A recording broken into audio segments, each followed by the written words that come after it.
Okay, I've got that Dreadnought mold out, and we've got the plate's thickness. The top is thickness. The back, as you saw in that last video, is thickness. The sides are thickness. First thing I did was I jointed these two edges, right? And we're determining our overall length, which is 30 3/8 of an inch.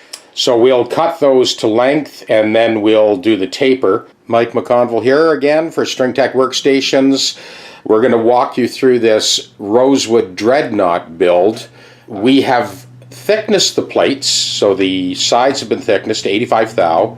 The top and back have been jointed in thickness. So typically with a Dreadnought, at the lower bout, at the tail block, it goes from 4 7/8, and to where the neck joins the body, it goes down to 3 7/8.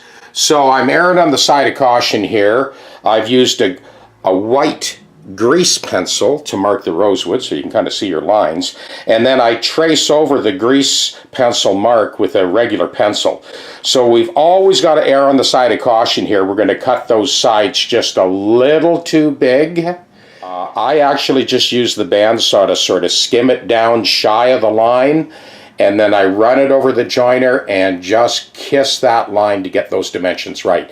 Now you will see as the build moves on, there's a bunch of geometry involved in putting a radius on the top, a radius on the back, so we're leaving ourselves that little bit extra real estate on the rosewood sides. It'll make more sense as we move along. At this end, those leftover pieces of the sides are going to be set aside for bridge plates. I'll get 4 bridge plates out of those leftover pieces. So you'll need to be patient with me here. I've got a lot on the go. The new StringTech Workstations are sort of en route, and I will be doing this build in between the multitude of other repairs and restorations. I'll post video on a regular basis, as I always have. Looking forward to your comments. Cheers. Okay, now the taper has been cut in those sides, and we've got these end pieces that we can use for bridge plates. So after skimming just shy of that pencil line, just on the bandsaw, I've got the jointer adjusted for sort of minimum cut. I skim those sides over the joiner and just kiss the line on both sides. Okay, we're getting set up to bend that first guitar side. I have my mold ready. First rosewood side is submerged in that boot tray with a bunch of water. And this is the absolutely magnificent bending iron that I bought about 40 years ago. You'd have to be an old timer to remember this. This is from Arthur Overholzer in California. And I remember at the time, I think it was $375, which was like a fortune. Well, you know something? 40 years later, I'm in love with this thing. I use it all the time for repairs, but mostly for building, obviously, for bending. But what's nice about it is this is a solid chunk of aluminum with a 1-inch hole bored in it. It takes an 1100 watt cartridge heater. Now, if you look at that oval shape, this gives you tons of surface area to kind of lay that side on there, and you're going to get a front row seat on this. So just waiting for that to heat up. She's ready to go.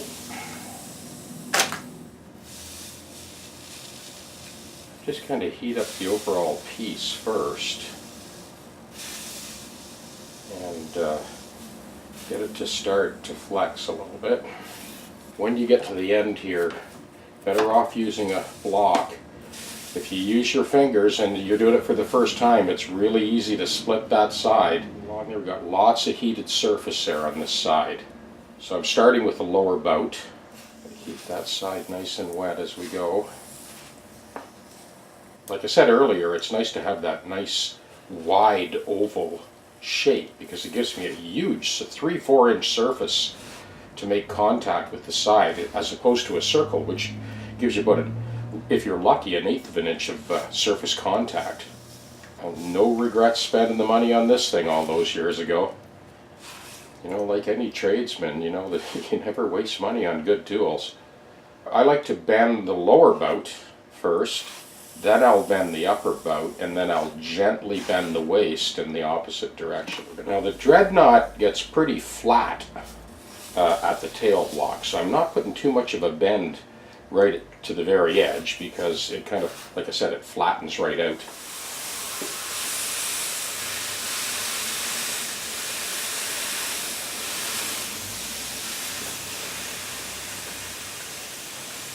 So by putting the cloth directly on the iron like that, the steam gets to the underside and really penetrates.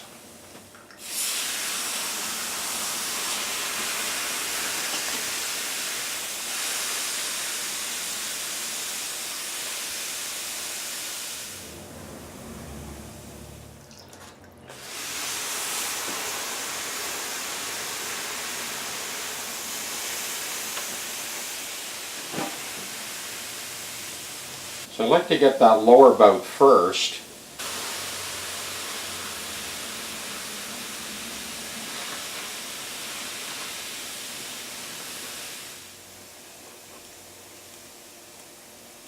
On a Dreadnought, at the head block and the tail block, the side really kind of flattens right out.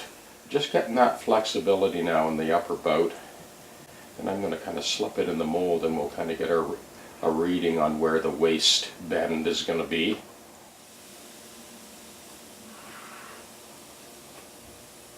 So here's what I've got. I've basically lined that edge up to the center line on the mold, and I've got that long sweeping lower bout.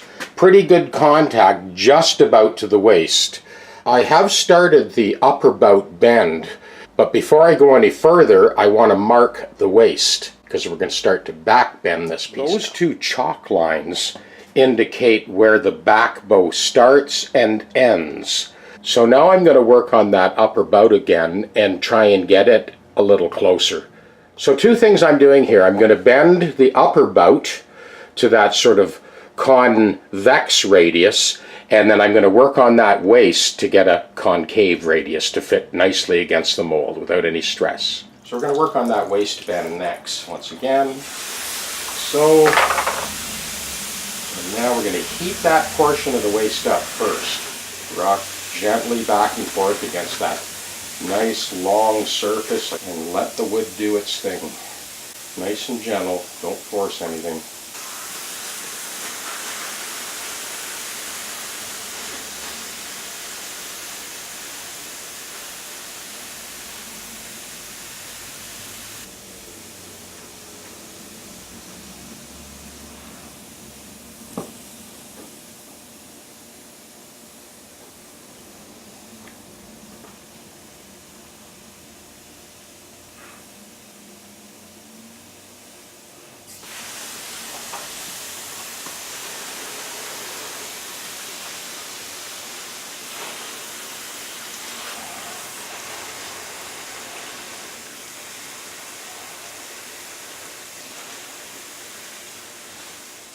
Okay, I'm liking that. We got that side nice and smoothly bent, tight against the mold, all the way around.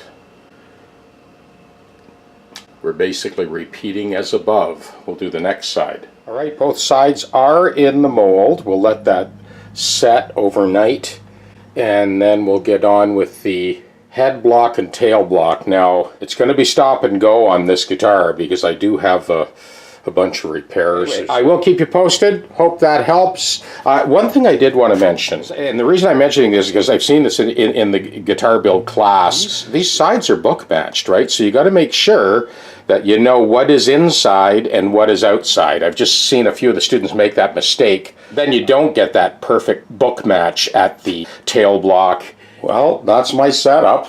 What a mess. Anyway, so needless to say, that second side went in a fraction of the time because I wasn't sort of setting up the camera to get the right angle for you guys and stuff. But anyway, yeah, so I didn't really film the second side. It's basically repeat as above. I think you get the idea. Cheers. You notice how I've got that top end of the mold open? Again, it'll come up again later and I'll explain it then. But anyway, suffice to say, we got two Dreadnought Rosewood sides clipped into the mold, absolutely perfect. We got 100% contact all the way around. Very happy with that.